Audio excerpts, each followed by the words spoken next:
एक छोटे से गांव में रहता था एक किसान जिसका नाम गोपाल था। गोपाल ने बचपन से ही मेहनत और लगन से काम किया था। उसके पास एक छोटी सी जमीन थी, पर उसने उस जमीन को खूबसूरत और फलदार बनाने के लिए दिन रात मेहनत की। एक दिन, जब गोपाल अपने खेत में काम कर रहा था, एक गरीब ब्राह्मण बाबा उसके पास आया। बाबा ने गोपाल को एक जादुई बीज दिया और कहा, इस बीज को अच्छी तरह से पालने से तुम्हारी जमीन फलदार होगी और तुम्हें अमीरी मिलेगी।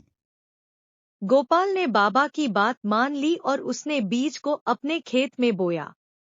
उसने उस बीज को पानी दिया और उसका ख्याल रखा, और कुछ ही दिनों में बीज से एक सुंदर और फलदार पेड़ निकला। पेड़ के साथ साथ गोपाल की जमीन में फल भी बढ़ने लगे। उसने फलों को बेहतर दाम में बेचकर अच्छी कमाई की। उसकी मेहनत और बाबा की दुआ ने उसे अमीर बना दिया।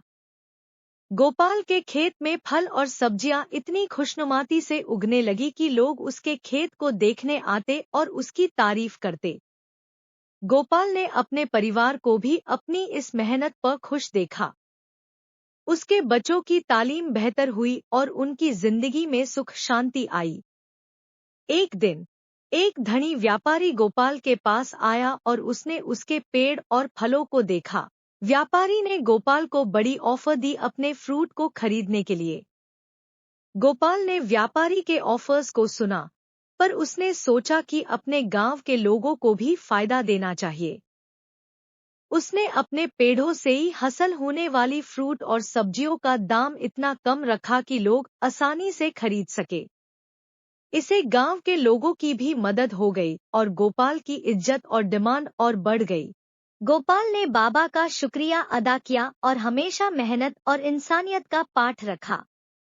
उसकी कहानी आज भी गांव के लोगों के बीच प्रासंगिक है और उसने साबित किया कि मेहनत और नेकी से ही इंसान असली अमीर होता है।